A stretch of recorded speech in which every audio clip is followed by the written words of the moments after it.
Everybody.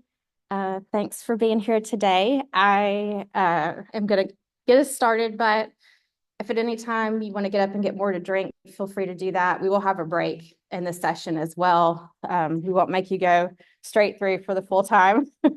Um, but I did want to go ahead and get started. We'll have a few people who are coming in late that have already let us know. So there'll be movement throughout. So don't feel bad if you need to get up and move around a little bit. But I appreciate everyone coming today.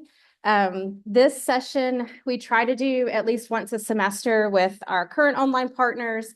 And today we're happy to have some of our potential partners here as well to kind of see what our marketing office and our kind of recruitment enrollment team does with online programs. So you can kind of have a preview of that.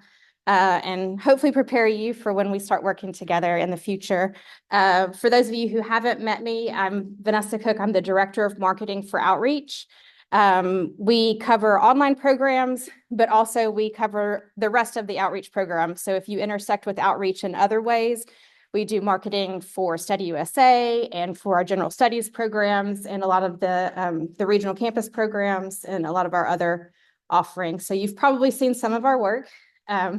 About half of our staff is here today to help with presentations. The other half is working away in our unit. But everybody participates in almost online marketing in some capacity. So we just wanted to have some time today with our partners to talk about updates since the last time we met in April. Some of the things we have that we're working on the rest of this semester and into the spring semester. And to follow up on some of the things that we have covered in the past that we wanted to kind of give you some news on, and then be here to answer any questions that you have as well. So to get us moving, I wanted to start with a little bit of reflection because we've just wrapped up our 2023-24 marketing campaign for online programs. So that ran from the beginning of October of last year through the beginning of October of this year. And so this is our, I'm calling it our final report. We'll have a few reports come in over the next month as well of just kind of adjustments with the data. But this is a good snapshot report of how things went in the last year. We had more than 1,000 leads come from the campaign across our different schools. And you can see through the chart how that's broken down by school. That's not necessarily a reflection of interest in the various schools because different schools have a different number of programs. So it may be that, for instance, Applied Science had a lot more leads, but they also offer a lot more online programs than most of our others. Like IMC has a single online program. So that's where you see some difference, but everyone was represented in that campaign. Some came in later in the campaign, and so pharmacy was added midstream, and so they have a good representation for when they came in. And then I know you can't really read all those numbers very well. They're very tiny, but that's an individual by program representation of the leads that came in, and you'll get a copy of these slides later, so you'll have that for a reference point. Yeah. So the other thing that I wanted to brag on our team about for a little bit is this campaign also has won the Excellent in Marketing Gold Award through the Upseal organization for 2024. So amongst our peers, thank you, amongst our peers in online marketing, we won the top award that's available. Which I'm really proud of. I think we did an excellent job. It's based on both the creative of the campaign, the strategy of the campaign, and then the outcomes is what they look at. So very honored, and we'll be going in December to accept that award. Majors, degree programs, and not minors. Am I right? Yes. Yeah. Online majors. Yeah. Online. For us, it's mainly master's level PhD, and we have our one bachelor's program right now. But yes, it encompasses just the online majors.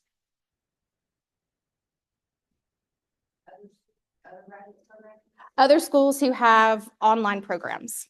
So some of our partners at other schools, or not partners, but other schools that are our peer organizations like University of Alabama Online, Purdue Online, Purdue Global.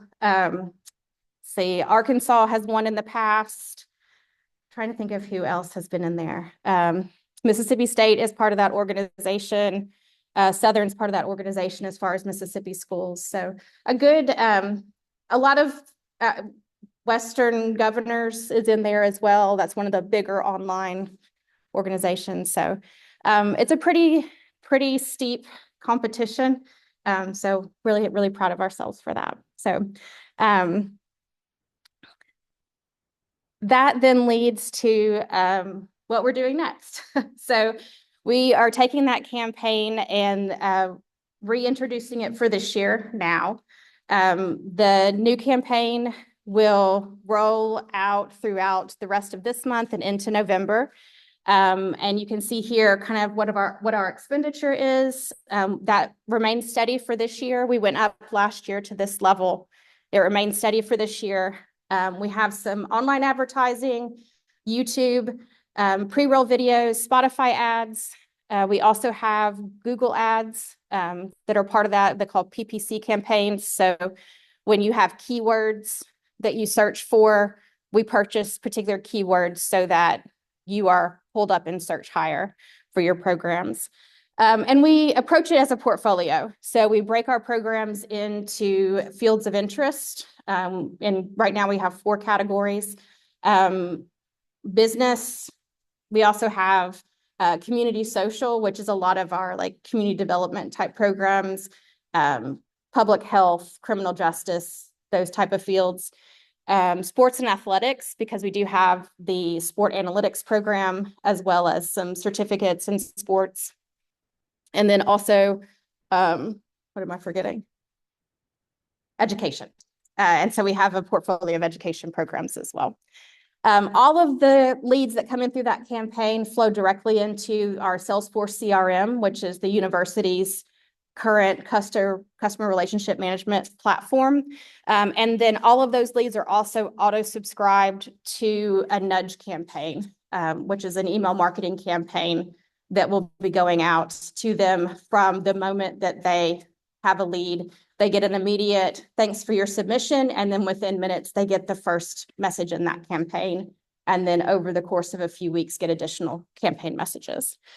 So far in the last 10 days that we've been live, we've had 24 leads, which shows that we're rolling, and those will increase significantly over the next month as we get more ads in market and refresh some of our advertising.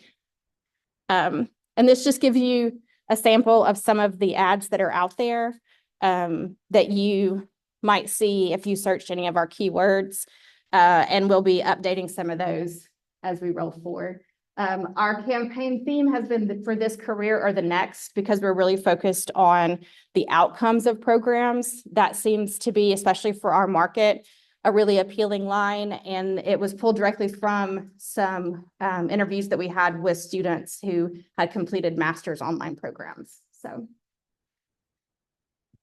in addition to this marketing, we are working with programs on what other marketing is going on within departments. And so we always want to make sure that we are running parallel with anything that our departments are doing independently, and make sure that our messaging is also parallel. So if you are buying any kind of marketing, or your department's purchasing any kind of marketing, if you're putting any kind of materials together, we would love to work with you on that at the very least, to know what's happening so that we can pair up and make sure that you're going to the landing pages that bring your leads into the Salesforce system, to help that be a little bit more efficient and keep contacts moving. And also just to be aware of what's out there, so that we can see how and where people are reacting and responding to our messages. So the other thing that I really wanted to talk about today is over the course of conversations I've had with different departments, I feel like one thing that is important is to make sure we're also using similar language when we talk about what we're doing. As we're trying to share with our leadership about what we'd like to achieve, and as we try to share with our colleagues about what our expectations are through these programs and with these programs. And so I wanted to share a couple of slides that talk just a little bit about what the graduate student journey looks like, especially in this case, the online graduate student journey, and how it might be slightly different, or we might use some different language than we would maybe for those of you who work more with undergrad or have experienced more with undergrad, or maybe face-to-face programs, which are slightly different. A majority of our graduate online learners are returners. So they're not coming straight from an undergraduate program into their master's. They have some experience, at least in the world of work, and they have some, in that case, other life constraints that they're taking into consideration. And so we really have to think about how we're interacting with them. And there's extra legwork that's often involved to be able to get those students engaged. So when I talk with our colleagues in departments, we're often we use very similar definitions for this lower part of the funnel. We kind of all agree on what an alum is. We pretty much know if someone is graduated or not graduated, right? We have rules for that at the university. And we understand that from term to term, we need to be checking in, making sure that our enrollment is staying steady and that we're getting students advised and all that's going well. At the graduate level, this consideration stage, the applicant's admitted financial aid, is a little bit flipped from the undergraduate side. Often students get admitted before they're able to be, at the face-to-face, get those TAs, get some of those other things. They have to be admissible. They have to be high quality. They're already evaluated. And right now we are doing that with our online students too. So they're in the same decision funnel as face-to-face students and how they're evaluated, but the aid that they're going to be relying on is usually federal aid. And so we have to be careful there about delaying decision-making for an online student and their admissibility and putting them in that pool of decision-making at the graduate level when it comes to TAs and other positions on campus for scholarship, because that might be the difference between a student being able to come here and get federal aid and going somewhere else because they can get the federal aid secured earlier. And so being considerate of that with online students, same thing with undergrad, to an extent, we have to be aware of that federal aid capacity and also any of those grants or loans that they might get that run out of money throughout that admission cycle. So whereas for a regular term student face-to-face, sometimes we can delay because there's that expectation of a group evaluation. Online students are looking for a much quicker turnaround in understanding if they're admissible to our program or if they need to move on to their next opportunity. And so that's why we still consider that the consideration phase for that group, because unlike a face-to-face student, they are willing to jump from program to program based on an immediate yes or no to certain very specific criteria. And they have that ability because it's online. Then above that, we kind of have 3 levels of interest. And the awareness phase is really where our office comes in and a lot of the marketing comes in. The applicant admitted financial aid is really where the departments take over often and do a lot of the work with this individual students, understanding their background, understanding their credentials, understanding what your enrollment is, what the possibilities are. But what we're trying to do with our online partners is get them to help us move more into work with that prospects, inquiries, and respondents area. That's where the CRM comes into play. That's where these email campaigns come into play. And we'd like it to be strategic in that we are putting a plan in place. We've got marketing in the field. We've got that stuff moving for you, but also a partnership with you to explain earlier in a prospect's decision-making what it is about your program that would be most appealing to them and most beneficial to them. So in that prospects area, that's going to typically be for an online student. someone who is what we call has intent. They're thinking about a program. They're not really sure which program yet. They might not even be sure which major. They just know often that they need some credential to advance, or they're in a phase of change in their life and they need some credential to make that switch. And so that's where we're going to be pulling our prospects in. That's why a lot of our ads are very bold with university branding, and then a very strong change message or next message focused on career. Inquiries are folks who have raised their hand. So they've said, hey, I'm interested in you. And those folks, we want to, as many as possible, go straight into that CRM so that we can start that ongoing communication with them and understand what it is about them that we can match up with what we offer, what interests they have, start to learn more about them, get that information in the CRM and use that to connect them deeper with our programs. And then respondents are folks who engage with that. So those are the folks who are most likely then to turn into your applicants admitted and on through that funnel.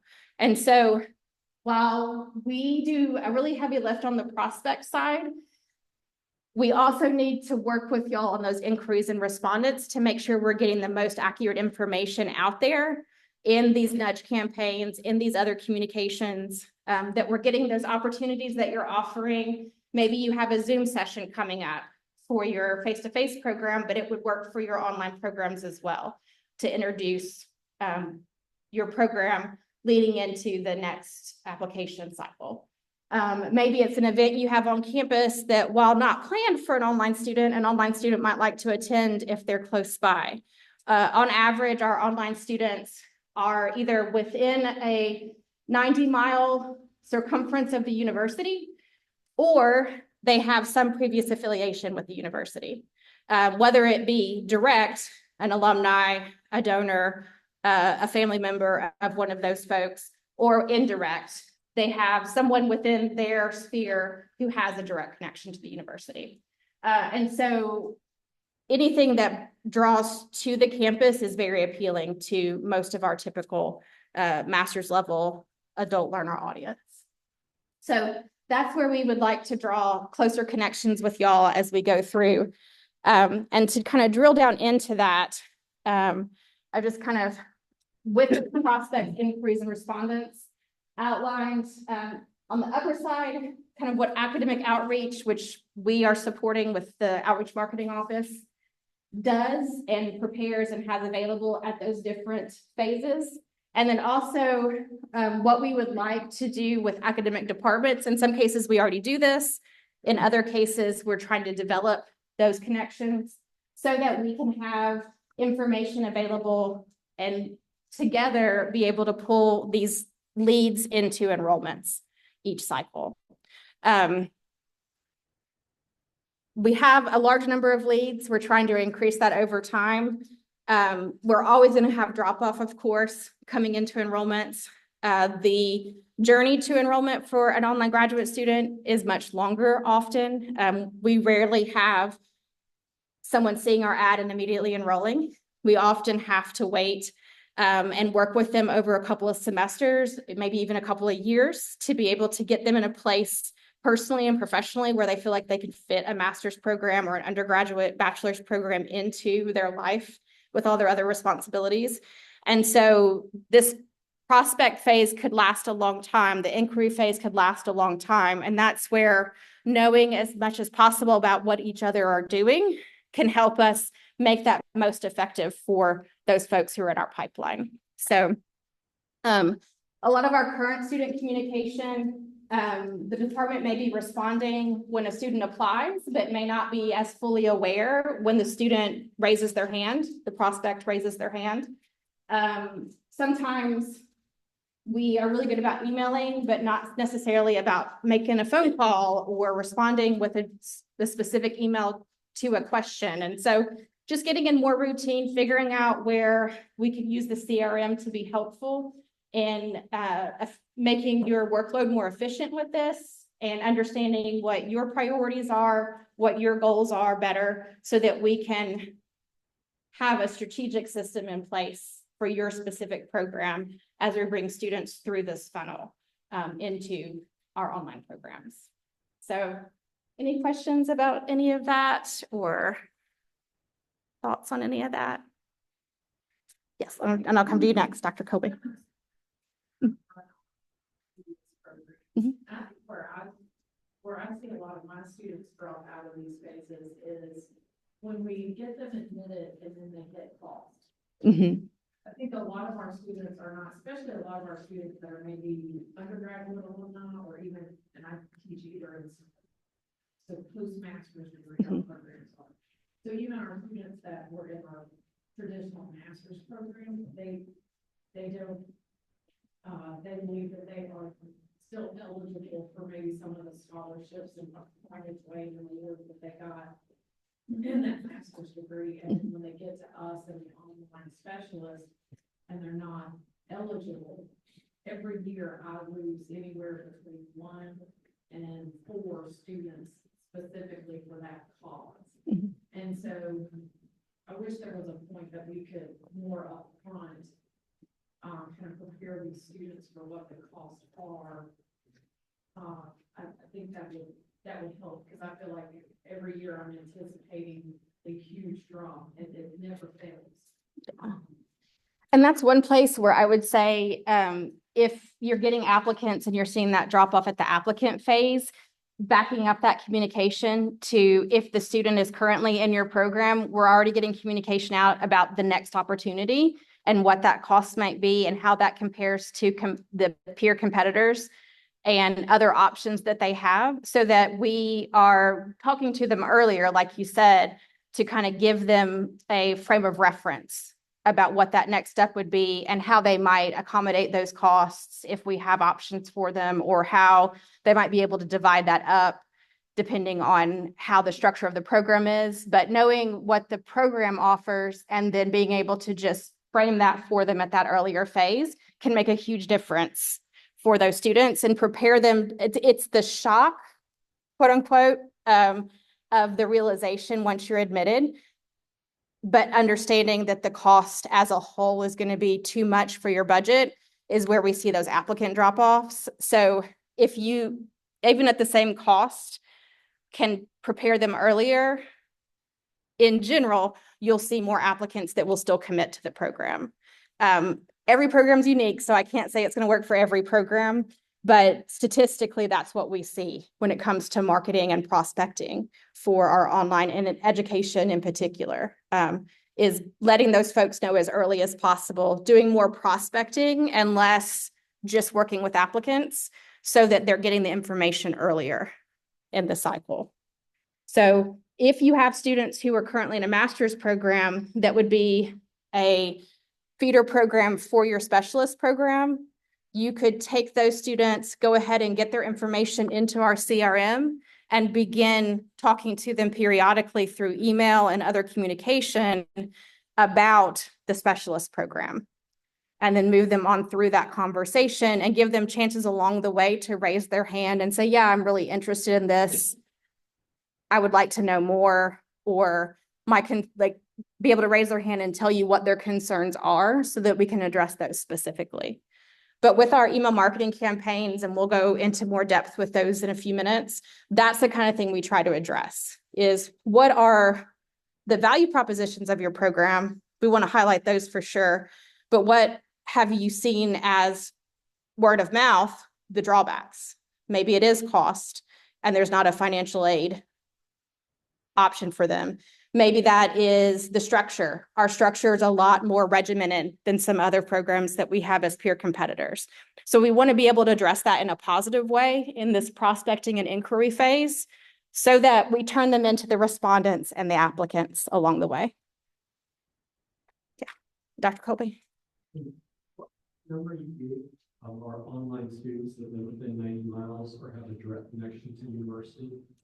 That right now, if you talk about the direct connection and the 90 miles, the self-report from the student feedback, but that's going to be for us over 60%. For nationwide, it's 75%. It has in the past been up to 85 to 90%. It's dropping slightly because now we see these larger online institutions that are kind of more countrywide. Yeah, and they have strong brands and big budgets. And so it used to be kind of University of Phoenix was the only option. Now you have Western Governors, you have Southern New Hampshire's, you have those. So there are more people who are going toward those institutions. So it's kind of brought that number down somewhat. But that's also what we think about when we are talking about building programs, right? What is the potential? We're looking at that 90-mile radius, and then we're also looking at those pockets where we have larger alumni groups, or we have a stronger national presence, to see if we offered this program, would it be viable based on those markets? Can you guys do fund research to work on that? Yes, so we have a contract with a group called Lightcast now, where we can run individualized market reports for our various programs so that we can see what is the potential that's out there within our local market, and then also within those pockets of those DMAs. Yeah. So, and then April, we'll be talking more about this from academic outreach perspective closer to the end, but we have plans going forward too to make better use of that Lightcast system with our programs. It's very new to us, so we're still in the learning phases. But so far, we've been very happy with what they've been able to give us. They also are working with alums from our programs. So we're getting alum information to them, and they're doing some data analysis for us on outcomes, where they were 3 years after graduation, 5 years after graduation. So we can include that in our reporting and marketing. And then also working with SEO and having the right keywords out there for job searchers and career changers. So it's a great platform for us. Any other questions? Okay, so that's my part of this. I do a lot of the reporting, a lot of the strategy, a lot of the research and information. Today, we promised last time we would talk about email marketing and kind of what our email marketing structure looks like, how we approach the email marketing component of the Salesforce CRM. And so Logan Kirkland is going to speak to that. He is our email marketing specialist. Again, he is predominantly working with online programs, but works with a lot of our other programs too. So he pulls all of that knowledge in, but we'll show you specifically with our Salesforce platform what the capabilities are and what you'll be able to do with that. So I'm going to turn it over to Logan. And I'll be back up at the end too. If you think of questions, I'm happy to answer them at that point. Hey guys, I'm Logan Kirkland. Hopefully I can be as well spoken as Vanessa. I don't know if I can make that promise though, but I'll try. So I do want to start off with, we started out the gate pretty hot, and then the semester really got the best of us. And so things have slowed down also because there's a lot of behind the scenes work that we're trying to iron out. That way y'all don't have to deal with it, and we can have it, digest all that information, figure out how to best explain it. And then that way, when we come to you, it's pretty clear and it's concise. But yeah, so we'll just kind of move into this about the program specific email campaign. So here, it's really teeny tiny, and we're going to have, I'll be able to show y'all when we get back from the break how it actually will work in real time. But so Emily and I kind of sat together and we were like, if we're going to build a program flow, we need to make sure that it's one, that we're setting it up to where it's going to benefit our enrollment managers. And so we're like, okay, so what should we do when setting this up? We need to think about scoring. We need to think about, how many emails do we want? How long do we want to have the emails spaced out between each other, and things like that. So this is kind of a look at the campaign flow right here. And so I will go into a little bit about scoring tasks, and then I'll show you our ultimate goal, and then break that down to where it's a little easier to read instead of the giant picture. So for scoring, basically, it's all based off of engagement. So if the prospect is opening an email, if they're clicking on a link, that's how we're going to end up scoring them. I'm going to try to keep it very basic because we can get into the weeds, but I don't think now is the time for that. Also, if there are any questions and I don't have the answer, I will go ahead and say, I don't know the answer. I'll write it down and I will get you an answer. So but yeah, we can go in and create it to where we can score different links that are clicked on. So if you click on a button that is a specific call to action, we can award like a 3-point score. Or if someone clicks on a link that sends them to your program's homepage, we can give them 2 instead of 3 because it's still worthwhile documenting that prospect going to your homepage, but it wasn't a call to action necessarily. So maybe we just need to weigh that one more. And so we do a lot of things with our images too, of scoring those, if they click on a specific thing, what does that mean? And so tasks, which if I don't explain it properly, Emily can gladly do that. But basically at some point in the flow, there can be a task generated where whether a prospect hits a certain score or it's a certain time in the flow, you'll receive like a notification that you need to complete a task, and then you would just go in and do whatever the task is. Maybe it's reaching out to the prospect, or maybe it's phone call, email, simple things like that. But when building it, we tried to make sure we didn't just add a million tasks because we are like you. We are one person dealing with the entire department. So it's like I'm the only guy doing the emails. And so between that and the outreach emails I have to develop, it's just a lot. So I'm trying to figure out ways to kind of keep us on task, but also not overload you and start making you mad at us. So I will kind of move on. So this is the ultimate goal of our campaign flow. And so I know it looks crazy, and we felt crazy when we were building it. And so it took a lot of testing, making sure things were working. So that's another thing that's kind of slowed us down after we came out the gate hot was, okay, we got our 4 program emails, but how are we going to space them out? We need to be more intentional with this. So that way, when we come back with our data at the end of the campaign, it makes sense, or like, we just need to be more purposeful with what we're doing. So I'll break it down even more. So we kind of wanted to have it where we, at the end of the cycle, we can have an average score. It's like, so if we had a student that was admitted, their average score was this. If a student, didn't really get admitted, but they didn't apply, but they were engaged, they have this score. And so that way, by the end of it, we can say, okay, keep an eye out for these types of students. But obviously red, not very engaged, yellow, somewhat engaged, green, very engaged. Now, this doesn't mean that someone who is a yellow lead is not more important than the green lead, or a red lead is not important at all either. This just might mean, okay, you might not have to do much engagement with the green lead, so you can focus more of your time on the yellow leads, or focusing your time, because I understand it's like your social battery. You reach out to these people and they don't answer your email. It's just, so you're spending all your time on someone that's not responding to you. So now we might have a chance for you to spend your time in a more calculated way. So you've got the red path here. We have our first email. When it says international, that's basically like, do you reside in the US or do you not? And if you do not reside in the US, you get sent to dang, I'm sorry about that. Talk to these folks and we'll get back to you because unfortunately you're ineligible as of right now. But then if they were to open the first email, they don't open it, they don't click on it. We wait a little while, they get the second email, wait a little bit, and that's just kind of how it goes. We just send them about 3 and then we'll end it. And the reason why we want to do that is because if we were to keep sending it to them, they're not opening it, they're not engaged. One, we risk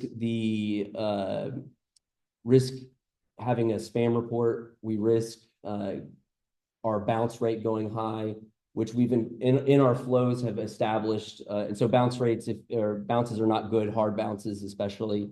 And so that is when, say, the email address is messed up and it can't be delivered, or another example is their inbox is full And so we just want to make sure that we avoid that as much as possible. And so we've got our graduate assistant checking things. Emily and I are checking things. So that way, if there's something that's easy to fix in terms of prospect lead, we can fix their email address right there. And then we don't have to worry about it. But we also have checks within the flow where if they detect a hard bounce, they just immediately get removed from the campaign and they get added to a list. So that way we can go back and check it and make sure that it's not, because it could be something spam related, or it could just be a typo. So that's a look at the red one here. Here's the yellow path. So same deal. It's all going to look very similar. But here you can tell that, so the person is opening the email, but they're not clicking in the email. So you're going to get 1 point per opening, 1 point there, and just continue on this way. And so in this one, we have a task where we can tell that they're being engaged. We've scored them throughout. And so now it's like, hey, let's reach out to this person at this point in the campaign. And then we can maybe get them to engage in the email more. Or, maybe there's a chance where we add a score because you reached out to them, you had a good conversation. And so now we can manually add in that score. So there's things like that we can include. And then I'm trying to think if we have anything here. And if basically, I think before we end the campaign, we add them to a list. That way we know that they've gone through the campaign. And then here's a look at the green path.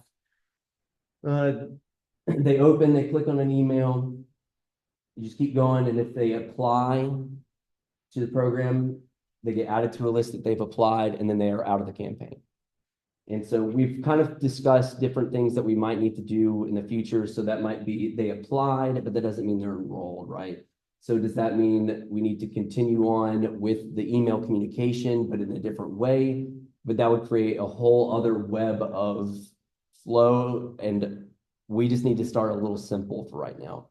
So this is kind of where we're at with this.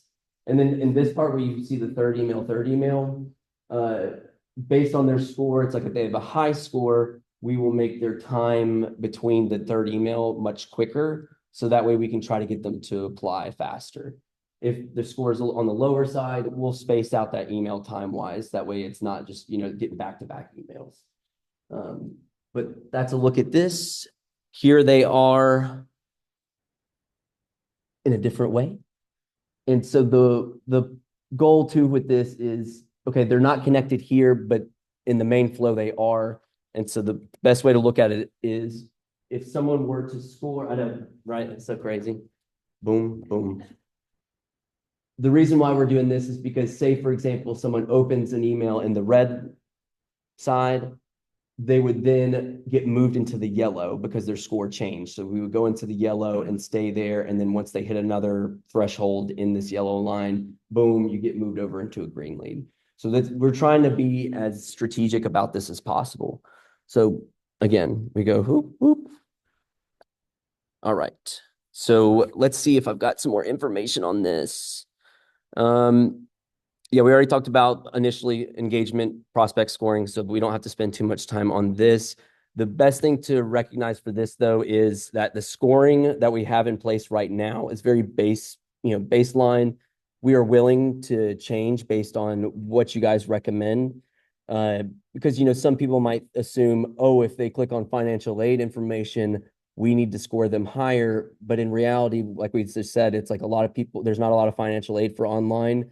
And those prospects who need that financial aid end up kind of dropping off. So do we actually need to score that engagement higher, or do we keep it minimal like we would for a homepage? So I'm open to any discussion here. This is, again, a collaboration. We just have to set something up for right now, and we will adjust as needed. Well, I'm just getting ahead of myself here.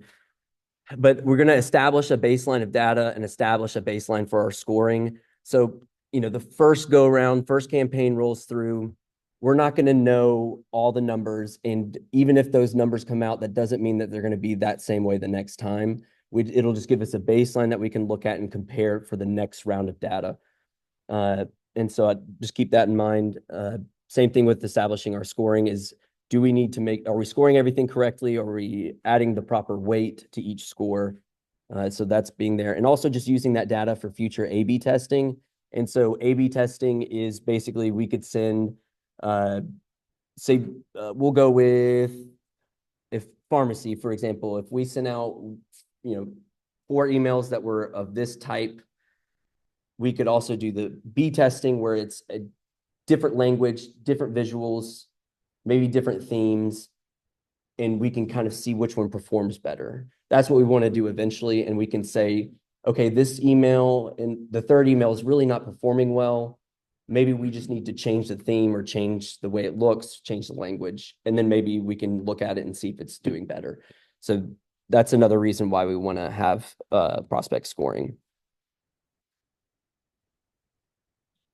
So for those that do have Salesforce in the room, there is a field that has the account engagement score, so you will be able to start seeing that score show up.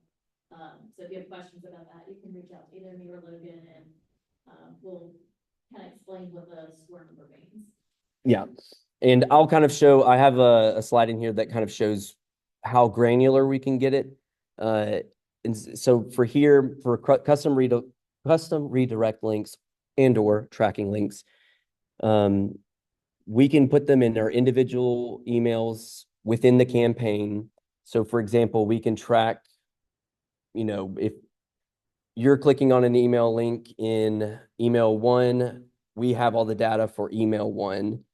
And then we can have separate data for email 2 because we're doing new tracking links for each thing. We're not recycling them. The only one we're recycling right now are social media, just because when you have 4 emails, you're linking like 4 to 5 things in each thing. Then you add on the 3 links for social media. It just gets to be a little overwhelming for me. So I just keep it baseline right now for social media. And then once we can get some more help, we'll probably just make it the same way where each link is individualized. Clarify just for everybody, so we're again sharing language, is that when we talk about prospect scoring in this capacity, it's scoring the engagement with the emails. It's not necessarily are they a qualified lead or are they qualified for the program. So there'll be a place eventually where you can look at that within the CRM and have a score about admissibility and quality separate from your engagement with the campaign. So they're more likely to raise their hand in this capacity as opposed to more likely to be admissible to the program, which would be a separate scoring opportunity for those. And these are program-specific campaigns that we're talking about today. For those of y'all who were in our April session, we also have an ongoing general online campaign that everyone receives as well, that's spaced out throughout the upcoming recruitment cycle from the point where the person comes into our system. So everyone is immediately getting that one. And then based on what program they tell us, we are now building out program-specific campaigns to parallel. So that's the 2 sides of this, just to make sure everybody. Yeah, no, I think that's good clarification. And if you're sitting there and you're like, I don't know what the hell this dude's saying, that's okay. Cause sometimes I'm like, I think that made sense. So just please let me know and I can hopefully clarify that even more. So yes. And then also, if I'm not mistaken, Emily, I'm pretty sure if we change the scoring conventions, it'll automatically update it in Salesforce retroactively. So that way, if we're giving them too many points for this and we backtrack, it'll adjust the score for someone that's already gone through the campaign. So that's some good news for that. But yeah, the tracking links, it's really just going to give us a chance to get even more detailed with our reporting and with the data that's being done throughout each individual email. But same thing, we can prioritize scoring based on links deeper in individual emails.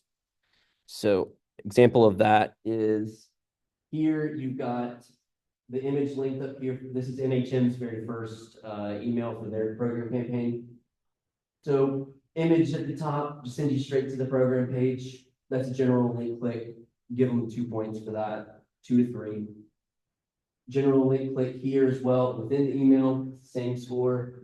Application link here, they would get a higher score because it's an application link, or it's a setting up a meeting with the enrollment manager. because that, to me, that's a engagement click. They're wanting to talk to somebody, so that's gonna be a higher score. And then same thing with the social media, we'll just give that a general score as well. Everyone with me on that? Okay. And so here's kind of look at that email open 1 point, because email opens, I love to tout like a good email open rate, but email open rates are just really hard to trust right now. And it's really, you want the engagement part as well. It's awesome that people are opening them. That's a good thing, but we really want more engagement. So email opens 1 point, general link click 2 points, engagement with a coordinator would be 3. I'm trying to think if we just clicked on an application link, do we update that to 10 points? I can't remember. I think we did. So we made that one a lot higher. That way it's easier to distinguish. And then submitted application, we tried to make it to where it's kind of through the roof to where you wouldn't miss them at all. That way we can kind of continue talking to them to try to make sure they get their booties in their online seats. Sure.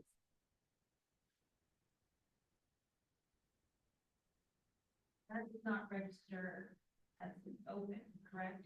Are you saying if you just clicked on it and that was it? Click on the email, but it's in the inbox. It's something that was just something. Is it correct that that does not actually register as an email? If I think it still would register as an open, but we can check and see. I think it gives us 3 things. We've got a skim rate. What are the 3? I typed this out to somebody not that long ago, but they can break into 3 categories. You've got skim, you've got like red. So it'll like calculate the time on average. Yeah, but I can get that information to you. I'll write that down right now. Open averages. There's a constant contact, or you've used possibly like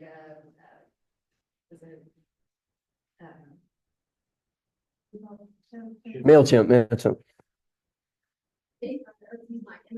the scoring within Salesforce, in this account engagement sector gets much more granular, for us as well. So we can report on a lot of things in here that we can't report on necessarily from those other meetings, which probably isn't something you'll have to work with very much, but it does allow us to give you some more specific details when we're digging into, did this email work or not, or should we have different language or different information? We have a lot more to work with, data-wise, when we're doing these kinds of messages, and hopefully will allow us to refine those messages in a much more effective way. At the time, information you actually take confidence about. Yes. This is working, that's not working. Right, and we can make better decisions, stronger decisions. Yeah. I just noticed that international is like a branch off, are they just that with different or? It's a legal thing? So right now, with state authorization rules, we have to identify if someone, says that they will be taking classes from outside the country.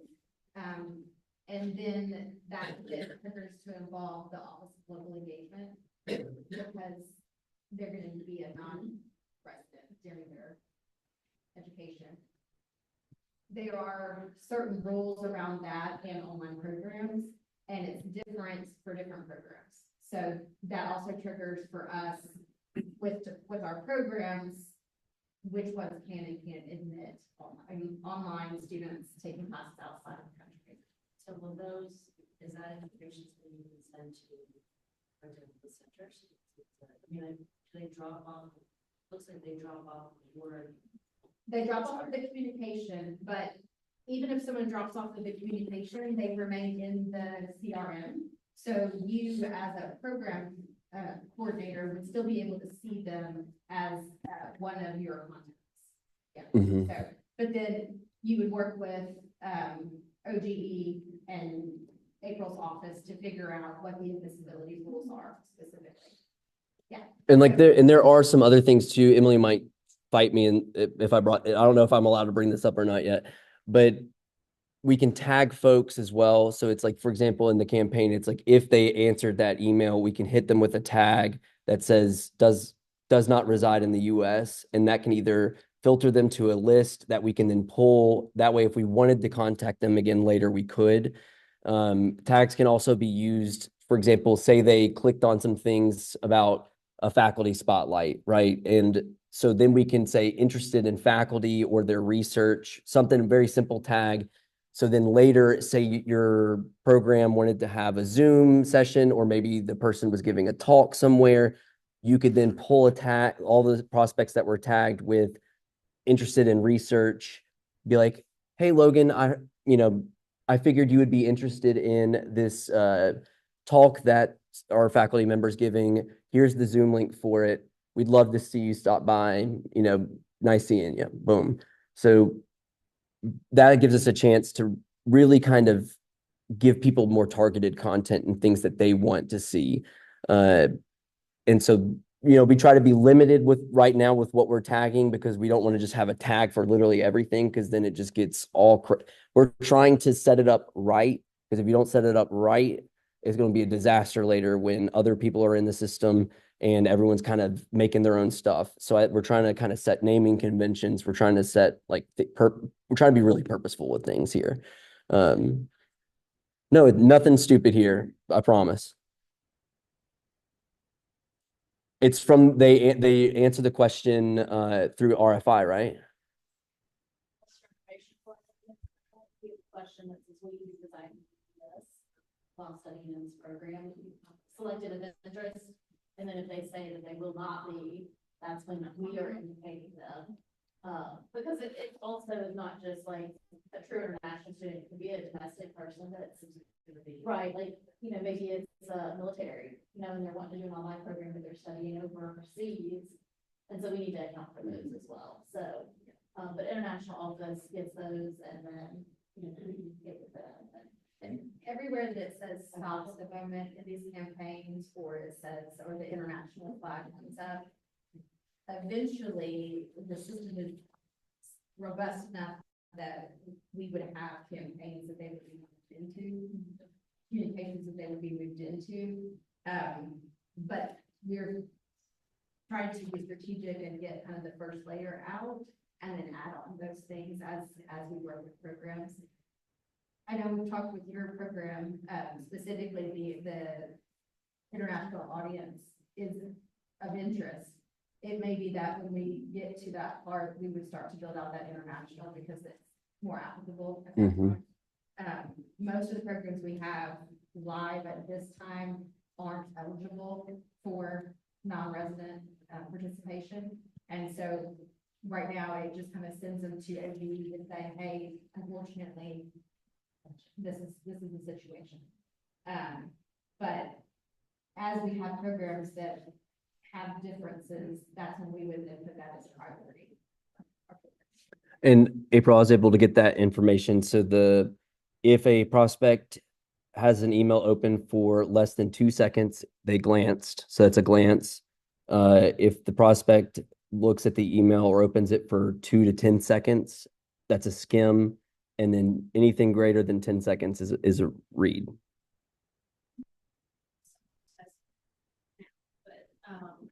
I know we had issues with constant contact before, where if they're using a read Mhm.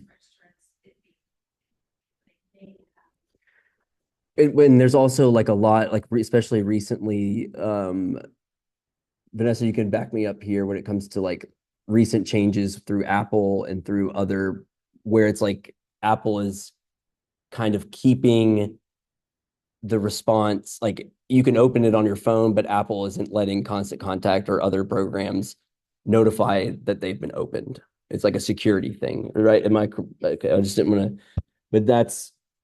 I think she's probably like you use Outlook, and you got it set, you got a laundry list of all your emails, and then a read pane across, and then are all the emails with the subjects across top, and then a read pane at the bottom. And if we click it, like I set my timer to read, consider read after 2 seconds. So if I click on the email and look on this list, it logs it as read. Yeah, I would think it, because I feel like even when we test it internally, but I can check that out still. And you said basically side panel. Okay. Okay, cool. We'll definitely look at that for sure. And that's the thing. I want this, if y'all run into any issues, any problems, it's like, it's possible we don't know about it. I mean, it's just between me and Emily, it's a lot. So it's like if a link doesn't work or if something's showing up kind of wonky, let us know and we'll make a note and that'll be on like our triage list. Like we will go in and fix, especially if it's a link. The last thing we had someone be like, this link isn't going anywhere. And I'm like, okay, everyone drop what you're doing. Let's fix it. So yeah. Trying to stay ahead of things like Apple changes. Mhm. Google changes, which are pretty frequent right now. The Salesforce platform also updates quite frequently, and so we try to, when we know that there's an update coming, go back and check everything. So we do try to approach those, but there are times where we won't notice it until someone is kind of paying attention to those messages. So a lot of us will just be kind of secret shoppers on your list so that we're getting some of those messages. So if you pull a list at some point or see a list at some point, you might have one of us with a test in front of our names on your list as a potential candidate, because we are trying to observe actually how these things are functioning, and any changes that come up within the different platforms and different interactions, and get ahead of them as best we can. Mhm. But yeah, the most recent has been this change in readers and how those are impacted, particularly because a majority of folks are checking it on their phone. And so that iOS change has been something we've been trying to work around with on our different platforms. And also just to be clear too, with these program email campaigns that we're doing, we are not replacing you. We are not replacing your communication. We're just trying to make it easier to where, say you don't get to the prospect, within 24 hours, we've already chatted with them, right? They've gotten the email with information, and it just kind of helps slow things down for you a little bit in terms of the timeline with the prospect. That way you can get to them at the time that is most convenient for you without leaving the prospect kind of high and dry. I know that's a lot of pressure, especially because a lot of the departments, it's just you guys, right? It's just one person, one department, whether they have multiple people, multiple departments they're in charge of, or it's one department that has a huge volume of prospects. So I just want to be very clear with that. This is just supposed to help things move a little bit in your favor, I think is the best way to describe that. So, and then we can take a break. And then if y'all have any questions, you can find me during the break, or we can ask them as a team when I get back, because I'm going to show y'all how the flow looks when it's actually moving real quick. And then we'll get into the actual campaign components and in terms of workshop, we'll just have you quickly brainstorm something. It won't be anything crazy. I'm not going to make you do cartwheels. So. So let's take about 15 minutes. I think there are some folks from the other session next door that'll be in the lobby and using the same water fountains and all that. Yeah. Back about 1:30. Do you want me to pause this or? If you hear Yeah, the explosion is going on. the big boom, that's the blast lab. They're doing a demonstration because it's the ribbon cutting for the redesign. So we may hear one or two more of those. But it is not anything to be concerned about unless the lights start going crazy. Yeah. So what I'm going to do is I'm going to show you all the flow in real time. That way you have like a better idea of it and kind of take the big picture, small picture, and then put it into practice. And then also we were able to pull up that we were talking about like the email panel and whatnot. An email is considered open when the tracking pixel that's embedded in the email loads within the preview pane of Outlook. So hopefully got a good answer for that on y'all. Okay. So I'll just go ahead and begin this test. Everyone with me? Okay. So does the prospect residing in the US field contain yes?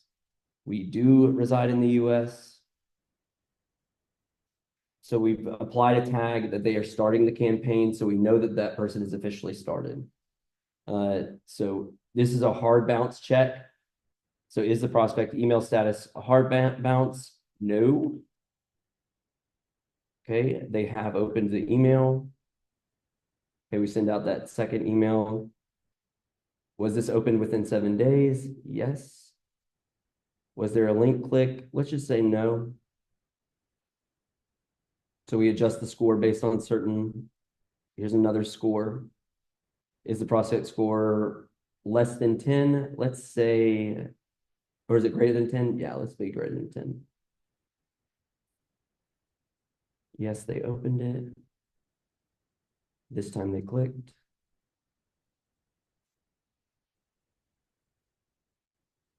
So then we add them to a list at the end that they have completed, they've received all the communication, and then they end. So if they open it within 7 days of each thing, we can see here that it's been since they filled out the RFI to now 41 days. So try to space it out. If we think that's too quick, we can always space it out even more. Because last thing you would do is keep sending people back to back to back to back. Poor Emily, we kind of signed up for some email just to see what other programs were doing. And she could have filed a lawsuit probably with how many emails and phone calls and text messages she received from Southern Miss. It was, I mean, I swear, how many did you get in a week? At least like 15? Yeah. Like it absolutely insane. No, from Southern. Yeah. I mean, it was like borderline harassment. It was kind of crazy. So just always keep that in mind too, that when we're doing this, we're trying to make sure we're not constantly in their inbox, but we are there, right? That sweet spot. How long? It depends where in the campaign, but generally we say no less than 3, no more than 7 if they're interacting. What period of time? Over the course between emails, so like Oh, weeks between. Mhm. yeah, messages going out between. That would change for some programs based on the audience profile. And we would change it in some cases based on the interactions here. So if the score was a certain, it may be that we would wait 2 weeks or 3 weeks as opposed to 1 week in some places. And Probably also depends on the deadline. Or how close they are to the next recruitment cycle. Exactly. Yes, so if they're more, if they're interacting, are they going to get emails more frequently? Or is it like? It depends, which is not the answer that I like to give out, but, generally, best practice is if they are responding to keep a pretty steady pace. So you want to be kind of on a weekly to bi-weekly kind of pace with them. Again, depending on where they are, if they're 3 years out from when they think they want to start, you might space those out a little bit. But you can use different responses from them to get them into that timing correctly. So if, for instance, they said, I am looking at this fall semester 2 cycles from now, they may go immediately to a list that would then put them in the same campaign, but at a different rate, because they have a longer period of time. We're not trying to push them to make a decision right now for that. And if we push too hard, you get the Emily's where it's like, okay, wait. I told you I was just thinking about this. I'm not committed yet. And so we try to take that into account. So everywhere where Logan clicked yes or no is actually answered by Salesforce. You won't have to manually do all this. Right. This is just kind of to show you testing wise. Yeah, this is all back end stuff. So none of y'all are ever gonna do anything with this flow. However, if there is where you're like, hey, I would like to maybe try spacing it out differently, that's a team discussion where we'll bring you in, we'll talk, see if that makes sense. We're willing to try certain things, you know, and then set a boundary of like, we'll test it. If it appears to be not doing so hot, maybe we find a middle ground where we either space it out a little bit more, but also speed it up. So I think there's a way that we can work with each other on that without any issues. But is everyone kind of cool with this? They like okay, sweet. So give me a second. I'll switch back over to the presentation and then we'll get into everything else. Sound good? Let's see.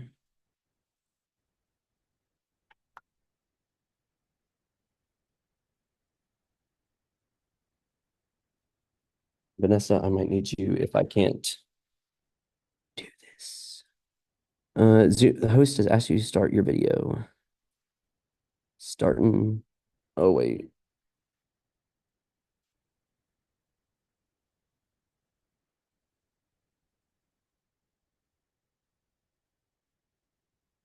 Okay. You want to share?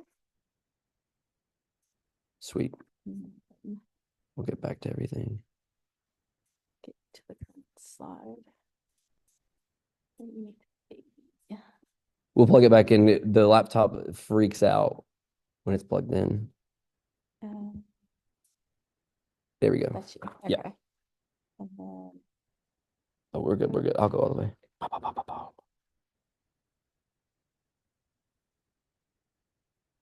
Okay.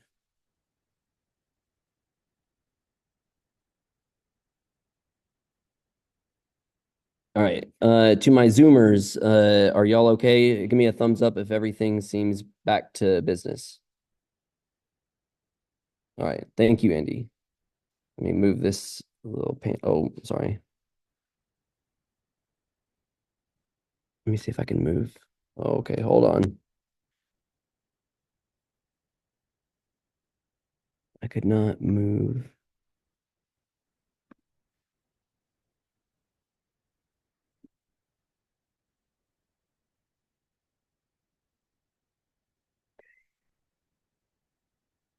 You know, I am a millennial. There we go. There we go. I think we're good. I think we're good now.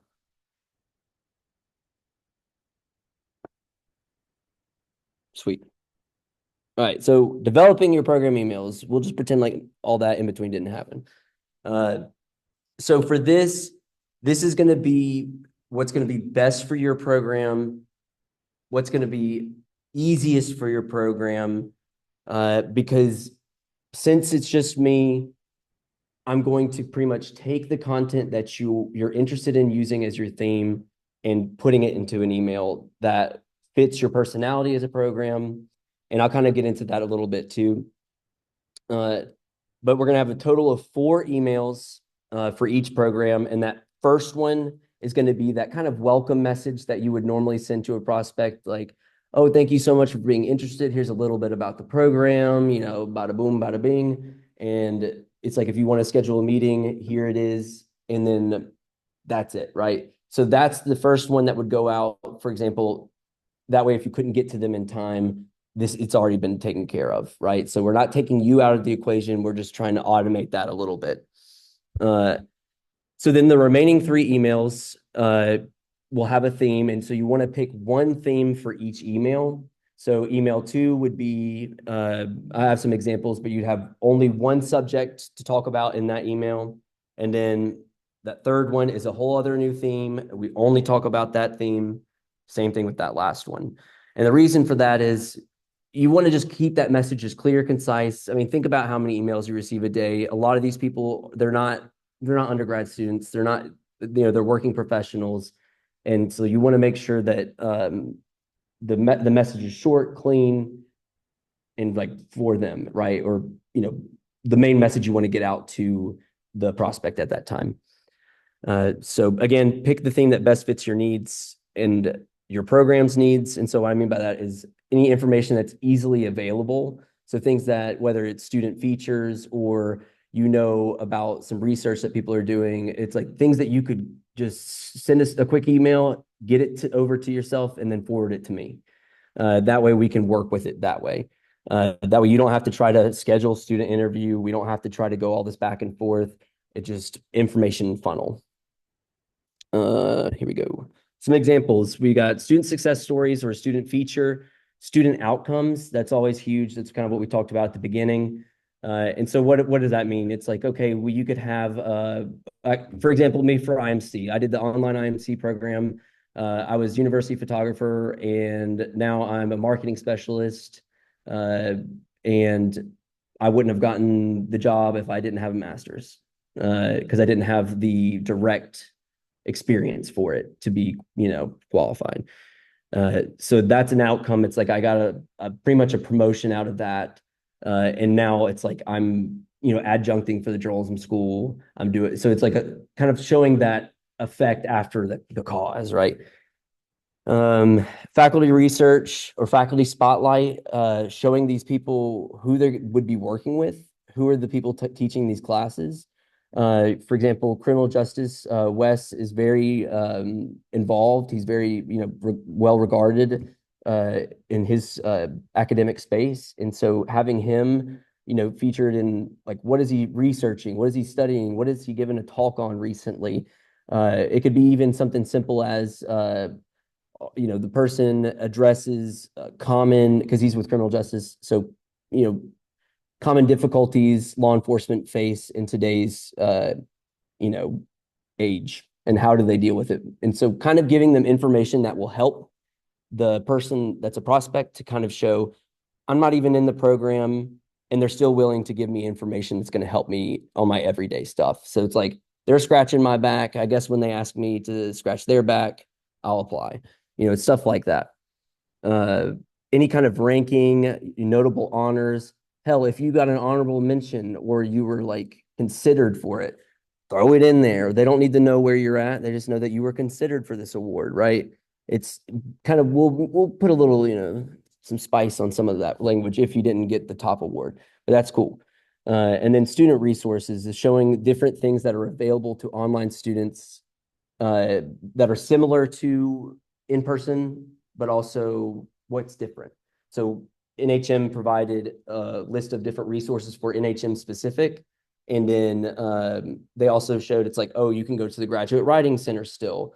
You've got, the library, full access to that, their online stuff. So it's just kind of showing them that school is still scary, but we've got things that will help. Because I mean, that's the other thing is, I was still kind of fresh out of college, but I mean, it was probably like 5 years, 5 or something like that. And so I hadn't written a paper in God knows how long. And I was terrified and I was not good at it the first paper I wrote, right? So it's, kind of settling some of those anxieties that people have, even though they're grown, right? I will say, for those of us who've been in higher ed for a while, this is a bit of a change from what we kind of previously early in online programming may have been learning, which is, it was, I want to get in, get out, have that credential. While there's still that mentality there, what we're seeing trend-wise for those who are finalizing their decision. So the decision to go back to school is clear, and they're looking at that from a quick, fast, get the credential. The selection of which program they're going to do that through really involves what kind of network am I building, who is going to be teaching me, is it high quality? So they're assessing the programs based on some of these other measures that are more similar to what we see for a face-to-face student, while they're assessing whether they're going to do a program or not on more of that traditional mindset. So that's where we really incorporating what's happening in your department here in town, what's happening with your department across the country if they're speaking at live things that maybe some of your folks could go to because they're in those areas. So drawing in that part of it as well is really important in these emails. Yeah. And the other thing too, so we held like a really small focus group when we were kind of rebranding everything. When I say small, it was small. I'm not going to try to say we talked to a million people. But out of that conversation, in which if you do have some people that would be interested in doing a larger focus group, we are so down. But we realized that campus imagery still did really well for like, they were like, I still want to feel like I'm a part of the campus, even though I know I'm not going to be in a classroom. So a lot of those bigger iconic images, hell, even just like, they're like, oh, it's like, even though I knew that I wasn't going to be able to attend the football game, it would still be nice to be considered or like be invited, right? So, we've all been there. It's like, I wasn't going to go to the party, but I wish I had gotten an invite, right? So it's kind of keeping that in mind when we're thinking about our online students. And so just trying to, incorporate more pieces of campus. The other thing that worked out really well too is a lot of people really liked kind of the honest nature of the interviews from students of like, it was hard. I'm not going to lie. Balancing both real life, real job, and a master's program was not easy. And I'm really struggling. However, if I did it over again, I would do it again and I don't regret it. Right. So it's like the honesty of the difficulty of that balance, but then expressing how things worked out in terms of flexibility with the professors or with the program. That tended to be really helpful with that. So here are the examples that, or the themes that NHM picked. So we have that welcome, then we have student outcomes, course list, and student resources. They just didn't have, Megan and them, we didn't have a whole lot of stuff for NHM at that point in time. And we needed to try to move quickly. And so we decided on these, and I kind of asked her, okay, what kind of, design do you want with this? Do you want something kind of fun? Do you want something basic? Because I kind of have some ideas since it's hospitality management. What if we tried to make everything kind of hospitality themed or like event themed? So here's an example of what we kind of came up with. We have the front desk, like, can I help you kind of thing as her first email. It's like ring for assistance, like you're at a hotel concierge. Then we have keynote student outcomes. And so kept it as simple as we just pulled LinkedIn photo, where they're at. And so we don't have to do an interview, so they can kind of see what's going on in the hospitality management world.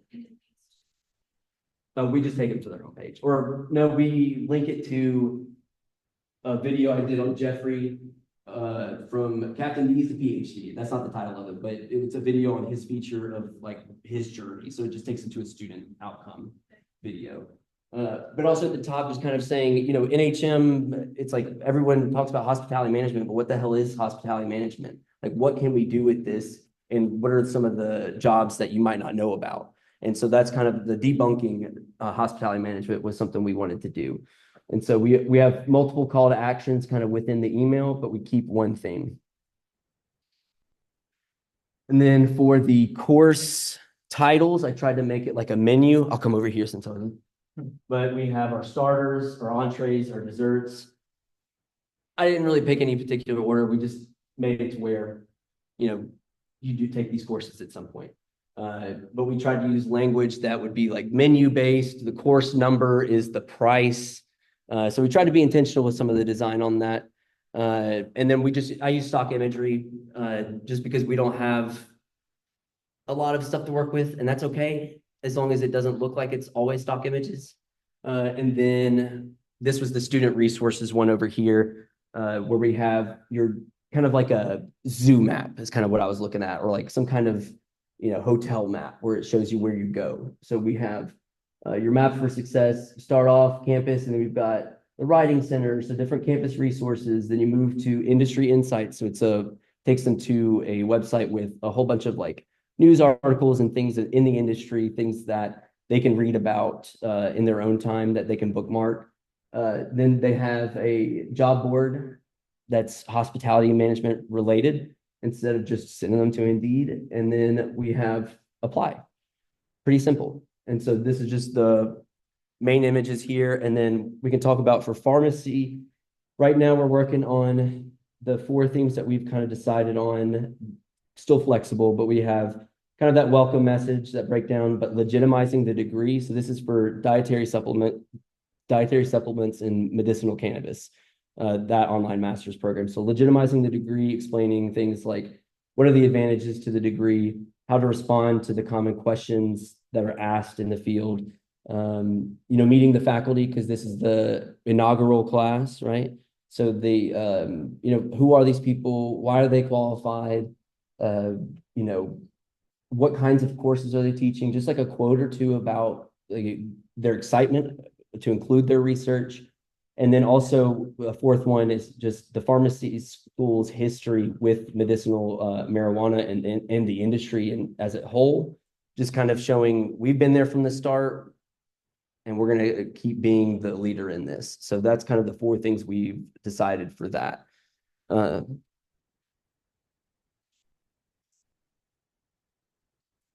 This is directly inside Salesforce. Yeah.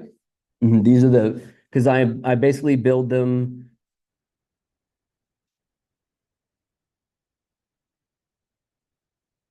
So I'm building it in like an email builder, but then I have to go through and do HTML coding and make sure because that's the thing that also takes a long time. It's a lot of back work within the email, so it's like y'all don't see it. Oh well, hey, I appreciate it. And I try to make everything has to be accessible. And then same thing with this. So I should have put the mobile version too, but I designed a desktop version and then I designed a separate mobile version. Because when this one gets on mobile, it's just a straight line, but it's dotted line still. It's still the same kind of format. Same thing with this. It's structured differently. And same thing if it's on your desktop and you were to like shrink your window, it'll go to that mobile version once it gets too skinny. We spent a lot of time, Logan spent a lot of time, and Emily with the platforming, with what the capabilities are in Salesforce, and then what we can do creatively to have an impact for your programs. So that the language that you help provide has the most potential to get in front of the eyes. And so that's why we have spent quite a bit of time with not just designing one and hoping it works for both desktop and mobile, but trying to design version specific. Yeah. And those kind of things. Our perspective is, this is the representation of your program, right? And we want them to see the integrity, the high caliber, the quality. You don't want to send something out that doesn't reflect that. And so that's kind of the approach that we take to these is we want them to lead with an impression that this is also the level of care and concern and thoughtfulness and detail they'll get in the program. And the other thing too that's been I'm still fighting it, but dark mode is another thing I'm having to kind of fight with. It's so dark mode. It's like if you're on your phone or on Outlook, or it basically takes the white screen and then now it's a dark screen. And so the 142 blue that we use, that one is actually really good for dark mode because it basically turns it to like a light pink or something. So there's times that the design, it's either we make it accessible, looks great, and then dark mode, it's like, maybe I just didn't, let's pretend I didn't actually look at it in dark mode and we'll just move on for now, and then we'll go. But it's been a lot of trial and error, especially kind of in this initial part, trying to figure out the kind of like the in between, some of the tricks in the program to make it accessible. And there's times I'm like, looks perfect. And then I send out a test email and it is not perfect at all. And then I have to go back and go like beg Chris for help because I don't do HTML coding like that. I can like kind of do it. But yeah, but I have to go in, replace all the images with new source links. I have to replace different original links with the tracking links. So a lot of behind the scenes. So what might look like it doesn't take a lot of time, it unfortunately does. But I'm willing to get down and have as much fun as y'all want to. For the dietary supplements and medicinal cannabis one, I kind of pitched a crazy idea of doing trailblazers because, let's lean into it a little bit. They are the trailblazers, both in whatever context you want. And it's purposeful and it's like, here are your trail guides and it's your faculty. But I think for now, in terms of trying to speed up the process, we're going to just kind of scale it back and not go as abstract for now. But and especially for MBA, like MBA, I want them to be very professional, and I'm looking at some artwork that we might be able to use kind of throughout that you might see in like The Economist, other types of publications that kind of gives you that feeling. How they have like a paper cutout of like a question mark on as your head, kind of stuff like that, right? So I'm willing to get as weird with it as you want to. I'm also down to keep it as simple as possible, as professional as possible, because I want you to be happy about it. I also want to be happy too, but I'll make it look good regardless. How about that? So where we have the ability to see what appeals within a field or an industry, we're going to try to stick to that. Like you were saying, we know that some of that imagery from Business Insider, The Economist, those kind of things do appeal, and so they will be more likely to catch interest. And so we want to make sure we use that type of visual interest, but then it's also the tone of the email. What's the language that we're using? How are we presenting it? And so what we know about the audience from various areas, we'll bring into that conversation. And are open to listening to what you bring in, so. Various reports, and research that we do, and some of the companies that we work with, third parties like Carnegie and RNL, that provide us some insights. Yeah, and also for themes, if I listed a theme idea and you're like, well, I mean, I want to do something like this, that's cool. Because we've kind of talked with MBA and Ashley about one of the things that they need really badly is being able to give you deadline notifications or like what your checklist, right? Of you need to have this, this, and this in order to be qualified to apply. And so what are those deadlines so we could have like a little flow chart for them in one of their emails, right? So that's something we can do for you, whatever it is. So I just don't want you to think that we're in a bubble or in a box, that we can do what makes sense for your program as long as it actually makes sense. So we'll push back a little bit, but I want y'all to also be in control as well. So do we have any questions on that? For IMC too, I've talked with McKinsey a little bit, and since I'm an IMC grad, what if you're down, I can just pretty much list a few different themes, kind of build them out, and then pitch it both to you and Marquita, if that sounds good to you. Okay, cool. But yeah, and I think if before you leave, if y'all could brainstorm, 4 strong themes for your program. That way I don't have to necessarily come back to you with this long email about things. Then I can kind of start brainstorming on some, like, while I've got time now, we're gonna get pharmacy done first, but then we're moving faster. I'm trying to think what else I need for that. Oh, the other thing is, if I do come to you with a concept or a design and we're all kind of excited about it, just know that design might have to change when I get to the coding part. I think for the menu one, I had it basically, it looked like a menu on a plate and it looked pretty cool, but I could not figure it out for the coding to save my life. So I was like, we're going a different route, we're pivoting, but still keep the same concept. So, but yeah. So if you wouldn't mind, before you leave, just come up with 3 theme ideas, because your first one's your welcome one. So piece of cake.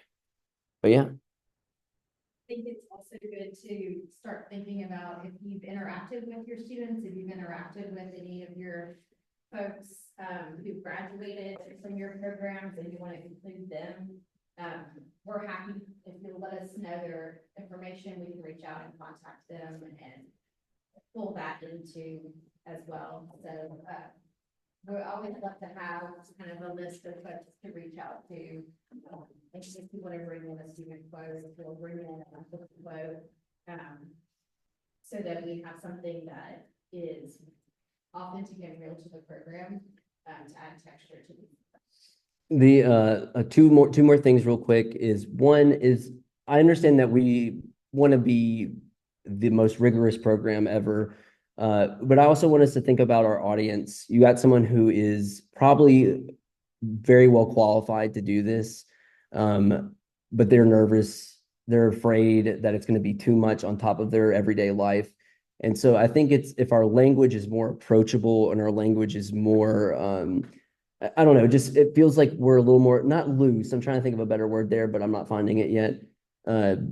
Understanding, I think that we'll have a better response because we're not scaring people off. I mean, I think that's the biggest thing. A lot of people will just scare themselves out of the opportunity, just because they're afraid it's just going to be too much. Not that they can't do it, just they don't want to fail it. The perfectionists. And then the other thing is, if y'all want, I can share with you. It's called Really Good Emails, super simple.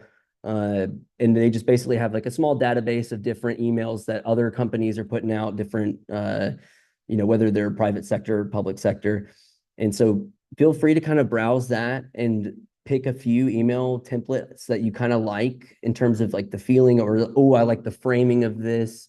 And I'd be more than happy to try to make that happen for you. So other than that, that's it for me, I think.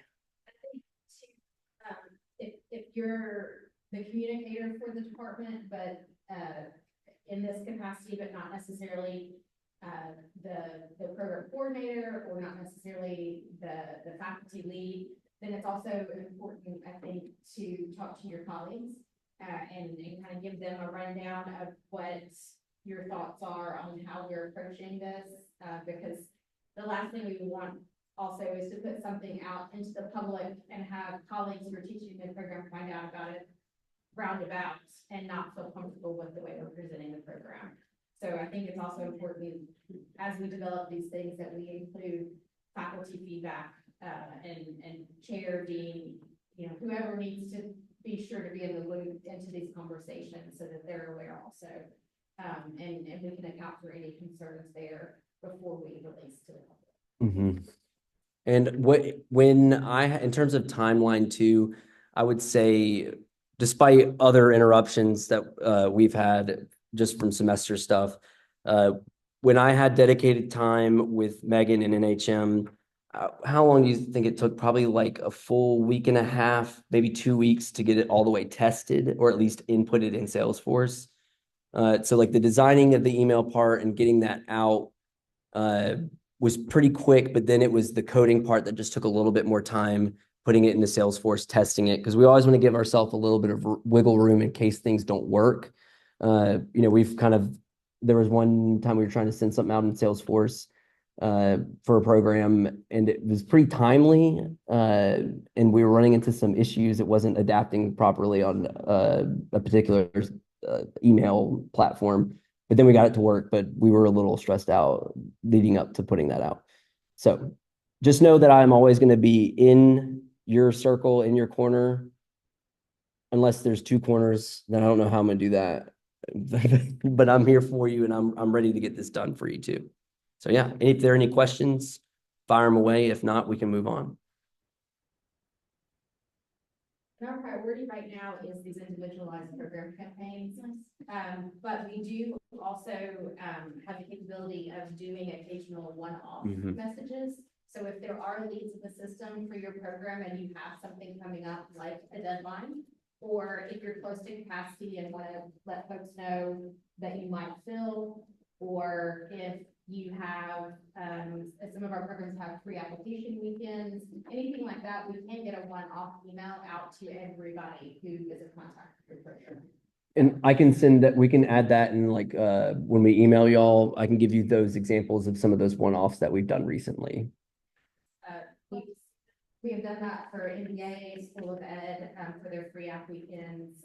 MCJ has had a Zoom event that we've let folks know about, so. Always online, right? Yes. Yeah. I can't take any more work. I'll have to just run away if that's the case. Yeah, and so I will always give you guys grace as long as you hopefully give me some grace. And if some reason I'm getting on your nerves, let me know so that way I can either back off or come back in full force. It's just we're a small team, and so we try our best anytime we can. So just know we've always got you. If we aren't doing your work, I'm losing sleep over it. So just know that. But cool. Thank you guys. Okay, so. Sure. I think it's all right. So, I am the stand-in for Sonam today. She is out of the office right now. She'll be back on the 28th, and we'll be jumping back into online as part of her work. But Sonam May is our web content specialist. So she has done all the work with our websites and our web ecosystem to make sure that visually and in language, your websites have high impact and also have the right keywords so that people can find them. And then she also works with the folks in Marcom on Cascade conversion over to the new Cascade pages that we have and will be working with over time. And she also helps us to make sure we're tracking everything. So a big part of what we do, besides building all this content and getting it out to the public, is we track it. We make sure that we have tracking links for everything so we can report on that information and say this many people had a chance to see this. This many people had a chance to interact with it. Here's how many actually interacted with it. Here's where they came from. And then that is getting fed into Salesforce so that you can look back over time, and we can do historic data reports to show you kind of what has been through Google Analytics and Salesforce, your leading indicators of bringing prospects in, your leading indicators of the, not just who comes into us as a prospect, but which of those prospects are more likely to come in and become an application, right? And we use all these tracking leads to start building that up. So this is our third year of having those in place for most of your programs. And so we hope within the next year, year and a half, we'll be able to start showing you some of that data trending related to your programs, as well as we've made changes over time. So I'm sharing some of Sonam's information where she'll jump back in when she gets back in a couple of weeks. But she wanted to make sure that we updated y'all on a few things that are going on across campus.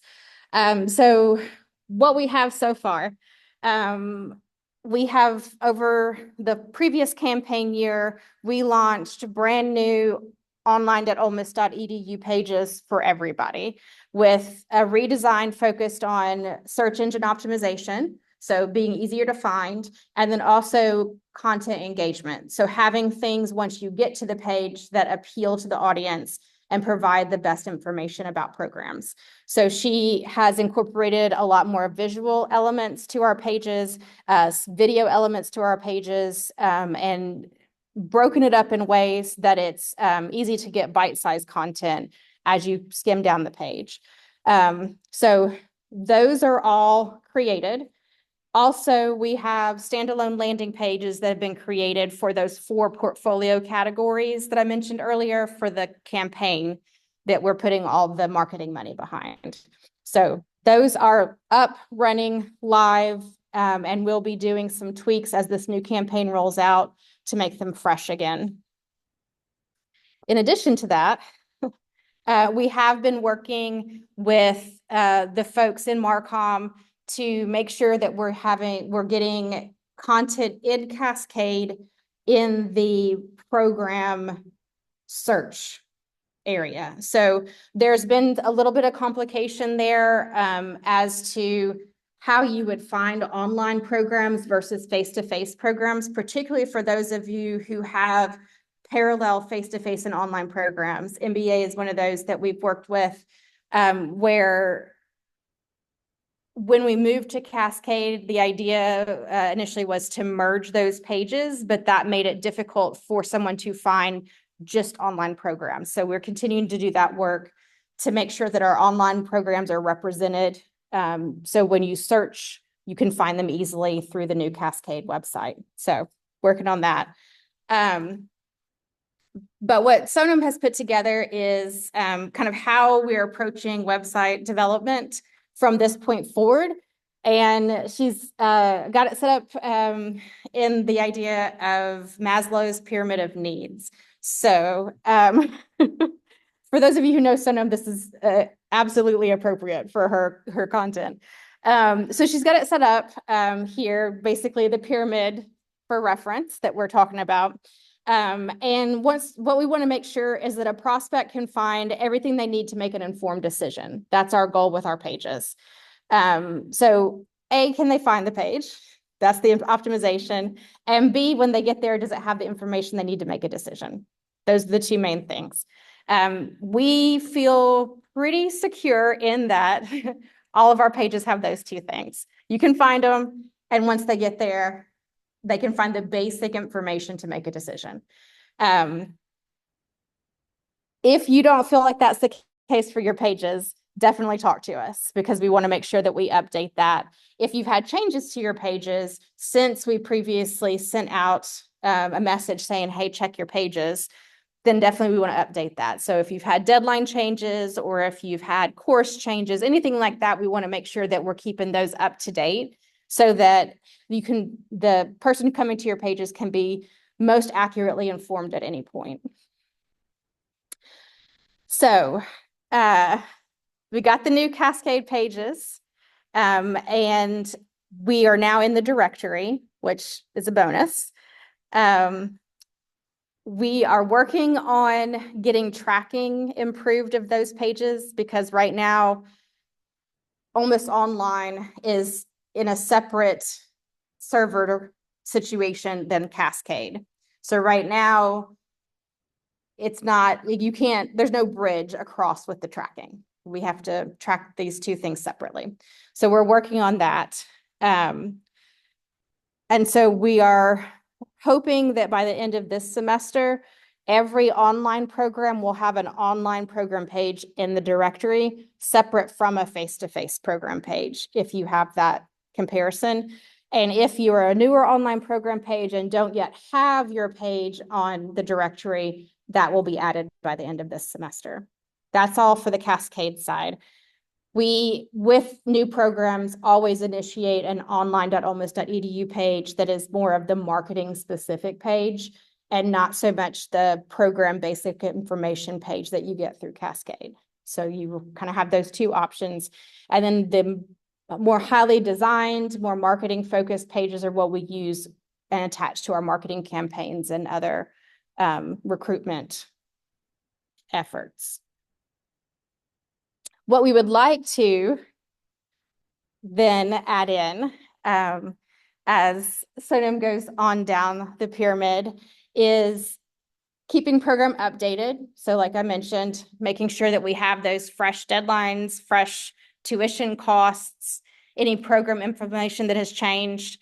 And we're going to try to start implementing audits to ensure accuracy. So once a semester, you'll get a list of your links on the online.olmus.edu domain and be able to review those and tell us if any of those pages need updates. And she'll give you kind of a time period in which to do that. And we'll try our best to work it around academic schedules so that you're not being asked to do it like the first day of finals or the day that your grades are due or anything like that. We'll try to put it in a time period where we feel like it's going to be a little bit easier. For most programs, we only have 1 or 2 pages, so it's not a lot of information to check, but it's good to have that familiarity with your content.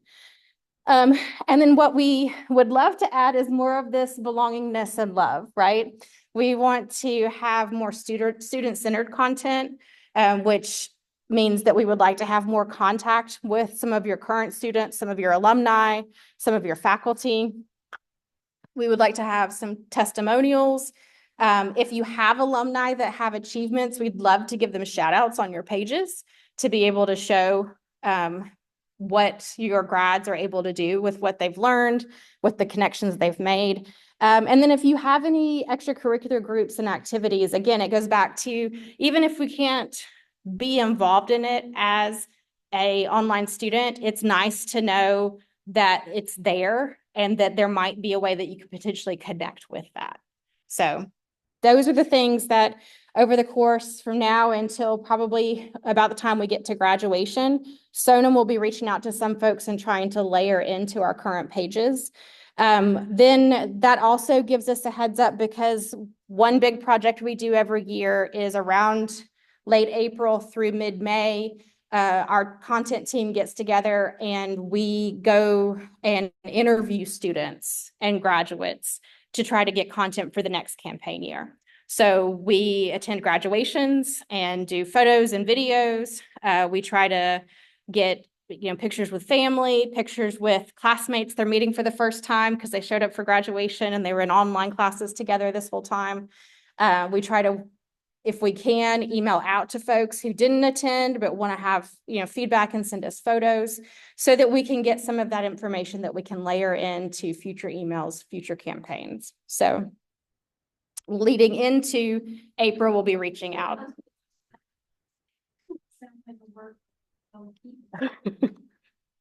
I really put a lot of pressure on my team. They still like me so far.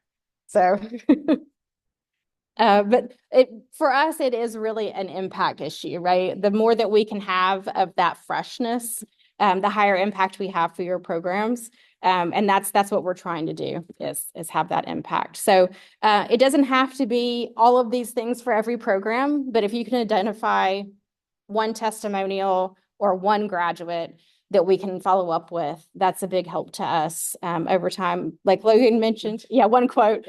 Like Logan mentioned, we'd love to do focus groups. So if you know that you have a group of students coming for graduation, if we could get time with them, we would love to have some time just to talk with them and hear about their perspective on the experience of being an online student in your program. Any of those kind of things can be really helpful to us. So this will be coming to you in a PDF format, and this is what Sonam has asked those of you who have current pages to kind of look at and make sure is accurate currently for your programs, and get that information back out to us. You can do that by emailing Sonam or emailing me. We also have a link that we'll send to you for our intake form, and you can also submit it that way, so that we can add it in as we have time available. So that is kind of just a general overview about website right now. I hope that when we do this in the future, we'll be able to showcase more of the pages we have available. And we'll have a definite timeline for you with how we are going to be interacting with the Cascade platform over time. We're still kind of in conversation with Marcom about that. So the one thing that we and they have both agreed on that's really important to me is that we won't be making major changes during a campaign cycle, so that we won't be losing any tracking of our content. So because we've started this new campaign cycle, we shouldn't be making any significant changes during this campaign cycle, but we might over the summer be planning to do a transition before the next campaign cycle. So that's still in conversation, but that gives you at least a heads up that for now, we won't have any problem to be able to still continue to have the data working and have these emails working correctly and all the links working correctly for our campaigns. Okay. Emily is going to bring up our last information, which is the core of all of this. Emily Stiles is our CRM admin for Salesforce. And so for those of you that are in it, you've had training from Emily. For those of you who are here because you have potential programs coming up, Emily would be your trainer for all this. So when you look at the platform in the future, remember that Emily has got your back. And is happy to help you with whatever makes it an efficient product for you to work with. Awesome. Well, so last time we met, Salesforce was like the main topic point. We did big training on it and everything, so we're not going to go into that today. I'm going to make this short, sweet, and fun. So here we go. So first of all, I want to start off with why Salesforce. I think a lot of times we forget why we're using these different platforms.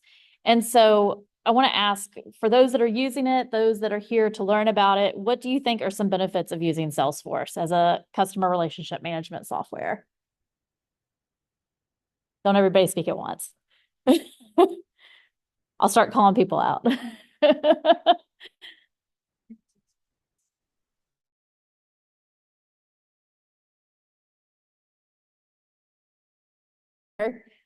James, what were you gonna say? Just the reporting is the ease of the reports, the simplicity of the reports. So both Just the large. to see the smaller picture, right? It's Correct. So you can see a smaller picture instead of, yeah. So those are both great points. Some of the things that I came up with when I was thinking about this is just about getting the leads in there, right? Generating them, getting through the request for information or RFIs, and then us nurturing them through the email campaigns that Logan is working on. Obviously that improves student support. So now you can take those lists, those small picture lists, and actually work and speak with the students that are interested in your program and hopefully get them to complete that application. Centralized data. So yes, we've got currently, for those who do not already know, we've got undergrad admissions, graduate school, and outreach. So Ole Miss Online right now, soon to also be regionals in the org. So yes, starting to get that centralized data. It is connected to SAP on the undergrad side, so James gets a little bit more benefit than some of the grad folks do, but we're working with IT to make sure that that is all integrated when it comes to getting the Banner ERP system in place. Streamline processes. So hopefully it helps you streamline your processes, have all the data in one place so that if there's multiple people in your department working on the system, you can both go in there. So Megan and Andy, for example, with Applied Sciences, that way Megan puts a comment in there, Andy can go in and very easily see it, and they can kind of have that communication back and forth about students. And then improved communication, right? So again, that goes back to Logan's emails and the email communication that he's working on. And then automated processes. So you saw the big chart and the graph that Logan showed of how the emails work and how they go through a whole stream process. And so all that's automated behind the scenes. So it's stuff that you don't have to do. It's hopefully taking that manual piece out. And so really, you know, these are just a few of the things, plus the things y'all mentioned, that is a benefit of Salesforce. Now, continuing on with this, I want to share this quote that Megan, and she was unable to join us because she was involved in an interview today on campus for a candidate that was coming. But she shared this quote with me. And when I got it, it just like literally, I was just like, oh my gosh, this is the best quote in the entire world. And I think I've shared it in every presentation I've done about Salesforce. Logan's nodding his head because he agrees that I have. But I think it just really shares how much Salesforce can help us. So she spoke with a prospective student last week. Now, this has been probably a couple months now, that told her out of all the schools he reached out to, we were the only one that responded back. So Salesforce win. So what that means is she was able to take that list that she had, reach out to that student in a timely manner and get that student's attention. So Salesforce can really help you do that type stuff. So again, we're not going to do major training today. So for those of you that have had Salesforce training, you are on the spot. We're going to have some fun. We are going to do some trivia. So I have got 6 questions here. Basic things about Salesforce that I think are going to show those who have not been in Salesforce before, just a little glimpse of it, but also maybe be some friendly reminders about how you can find different things and different components that you can utilize within Salesforce. So first one up is just how do you add a new student into Salesforce? This one should be pretty simple. It's kind of a trick question though. Nobody? Nobody? Yes. Yes. We have a RFI set up, one for undergrad online programs. So James has his own, grad school online programs have their own, and they are all found in the Blackboard course. So once you get Salesforce training, for those who have not had it yet, are in the process of setting up online programs, we have a Blackboard course set up that has all the training materials for Salesforce in it, as well as any important link that you might need. And so you can easily go and find that. So you don't have to necessarily save it as a favorite. You just log into Blackboard where all of your other courses are, and it's right there. It's called Marketing and Salesforce Material or Outreach Marketing Materials. And then it's a Salesforce folder within that. So any of the materials from today, we'll make sure get put in there as well. If Logan has anything specifically, we'll make sure that also gets dropped in there. So one easy spot for you to find that. Next question, how do you see what source a student came from? Again, multiple ways you can do this. So anybody? Nope. Seeing heads shaking no. So I will click on and tell you. Again, several different ways. You can go into a report. Typically, we will have it on a report, or you can go into the student, select their name, and then under the details section, there is a spot that says source, and you'll be able to see the source. I know these images are a little small because I was trying to kind of fit everything on one screen, but you'll be able to see it there. So question number 3. How many overall leads do we have for online programs right now? Anybody know? It's on the homepage.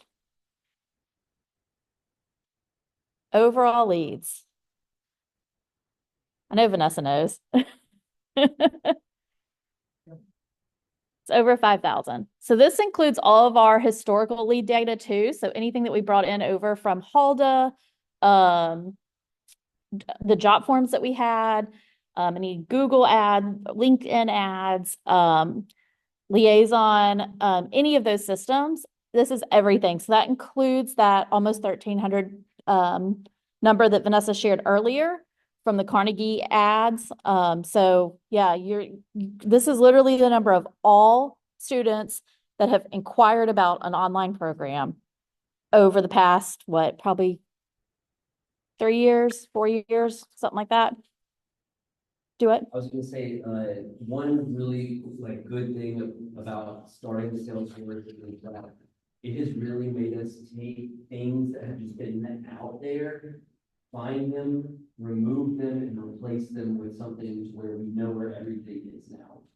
Because at first it was like, where's this lead coming from? And it's like, I thought we closed all the job forms by now. And it's like, then we get 2 more, and you're like, where are they? So it's been really nice for us to do a full house cleaning, figure things out, and get it more established.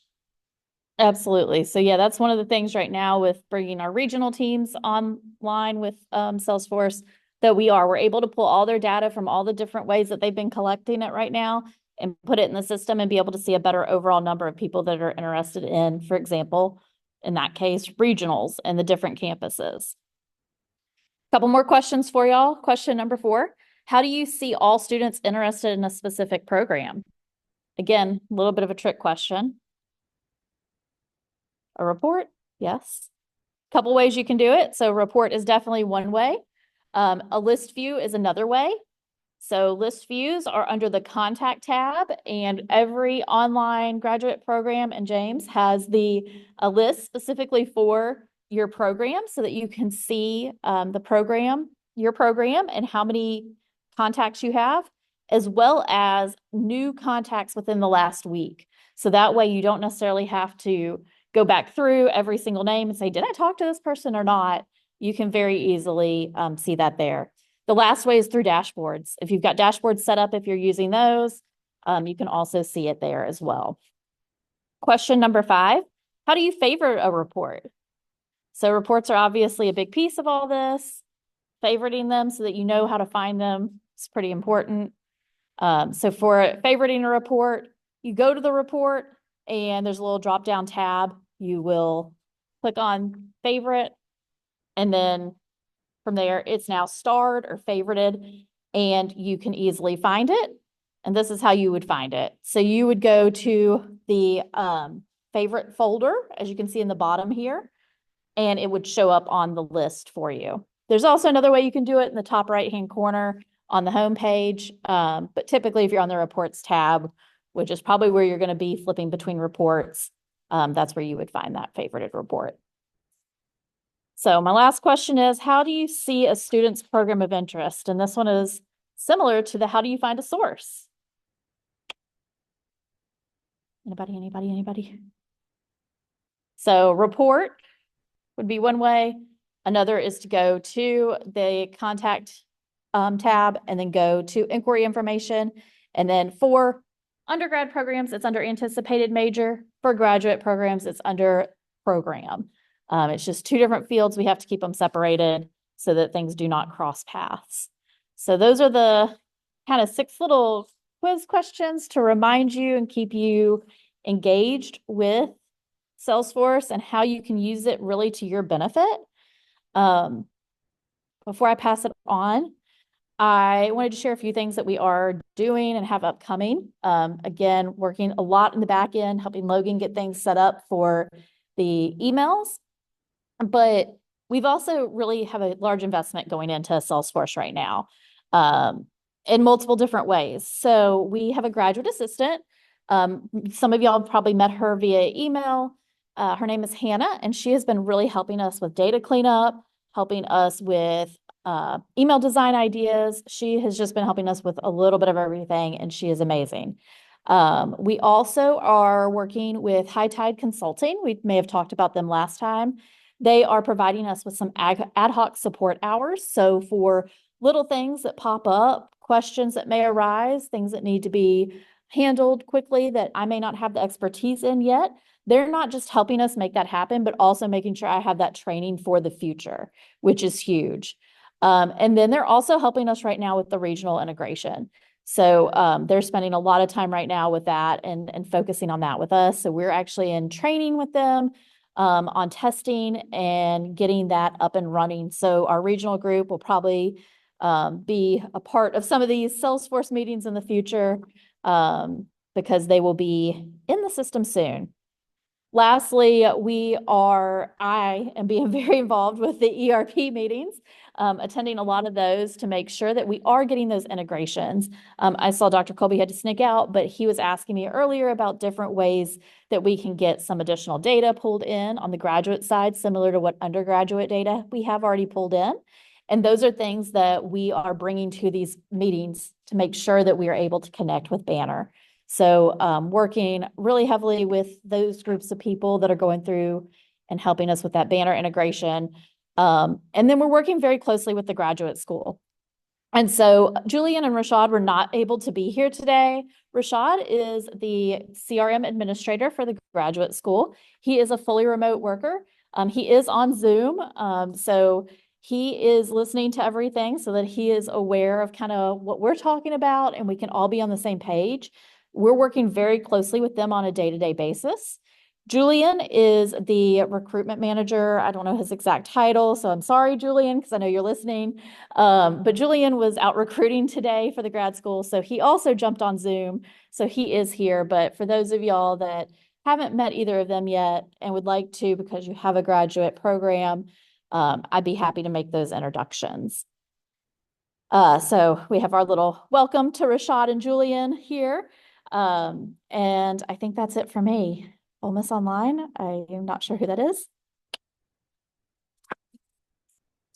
90 seconds. Just give quick updates for you all. If y'all remember the funnel slide and then the slide following it, that was marketing's responsibility. Yeah, that'd be awesome. Marketing responsibility, what to do with Salesforce, and email campaigns and all that fun stuff. And then underneath it was the department hopes and responsibilities that we all have for you. I wanted to announce that we have a new manager of online programs and student support starting on Monday. And her Next slide. thanks. Oh, nope. That one. Perfect. So Okay. one of her roles is working very closely with Emily and learning as much of Salesforce and Emily's expertise as possible in helping marketing and Emily with that. The next step for our new person is to work directly with the departments to help you all with this bottom realm, because it's been mentioned multiple times. All of our programs work differently and have different numbers and of support people. Sometimes it's just a faculty member who also has research and all of that. Sometimes it's a nice big team or a medium team or no one. So this person's role is going to be working directly with everyone who has a degree program and collaborating on how she and our office can help fill those gaps. Her side of it will be actually boots on the ground, helping you fill those gaps on wherever you need. And then also a bigger conversation of how else we can help fill those gaps, if it's faculty resources that are needed or anything along those lines. So my ask of you, kind of how Logan had an ask, is to think about everything that we talked about today on a prospective student and getting them here and enrolled in a class, and where your gaps may be and how we can help. So she's starting on Monday. So I'm expecting to really start having these conversations with all of you probably in the spring, because the first lift will be working with Emily. But I wanted to get that out there so you all can start thinking about it. And if you're thinking of starting a program or adding a program to your portfolio, to add that as well, because the more programs you have, the newer they are. And whether you want to grow the enrollment or hold the enrollment really also changes the lift that you all will need to do and that we'll need to help fill.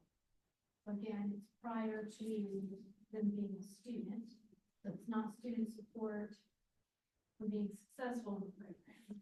So that's a different section that we are working on. I have a new associate director who started in, A couple months ago. yeah, she's brand new. She is working on building that section and functionally integrating with first year experience, especially as we start to build undergrad needs, career center and those kind of things. But this person is prior to. Yes. Like, they would be- Alexis Montgomery, manager of online programs and student support.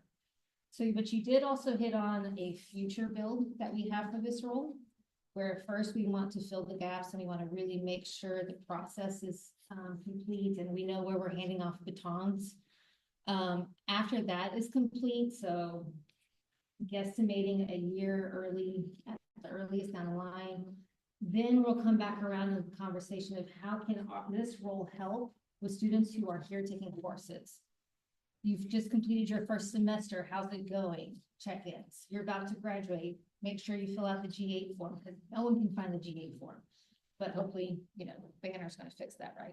So those kind of things. So that's going to be a conversation later down the line because now if you could go back to the funnel, thank you so very much. What we look at is now that they've moved down and they're about to graduate, we're going to move them back up to that perspective and try to hit them with other educational opportunities. And so that's really going to help that relationship and that cycle go. Because you are out here. You have connection.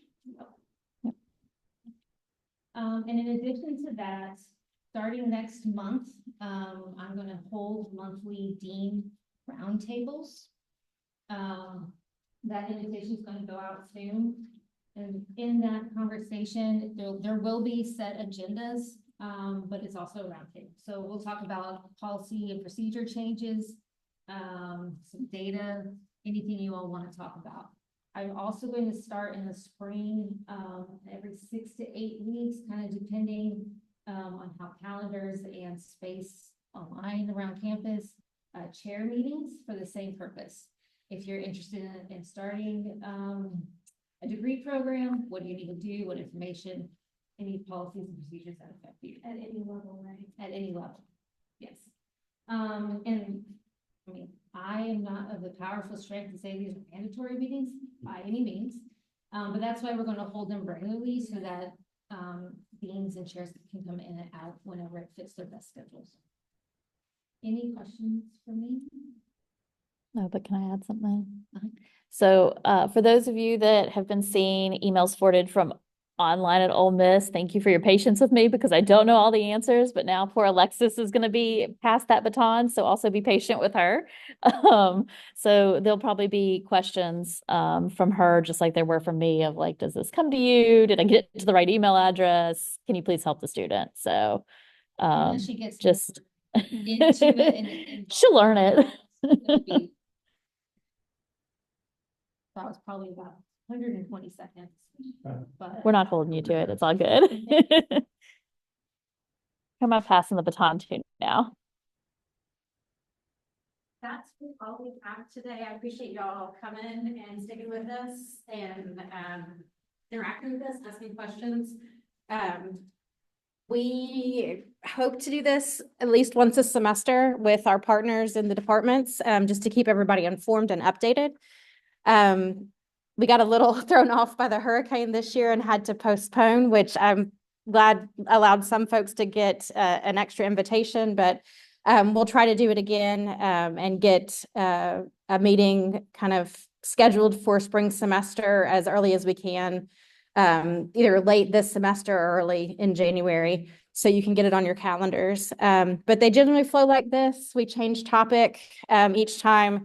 Next time, we hope to be focusing the bulk on websites. And then, of course, each of the component parts will give a little bit of an update as well. But we will be following this up with an email to everybody who attended with a PDF of the presentation, so you have that to walk away with, and some of the links that we've promised. And also a survey link to let us know any feedback you have, anything you'd like to have us talk more about going forward or workshop with you going forward. so that you have this time to use to help your programs as much as possible. And we can adjust as needed from there. Also, if there's anything that you'd like to follow up and just have a conversation specific to you about, you can always email me at vanessa@olemiss.edu, and I'm happy to set a meeting with myself and the appropriate folks in our office to cover that topic. So just give us a shout. And we'll be here for a few minutes if you want to come up and ask any questions. Thanks.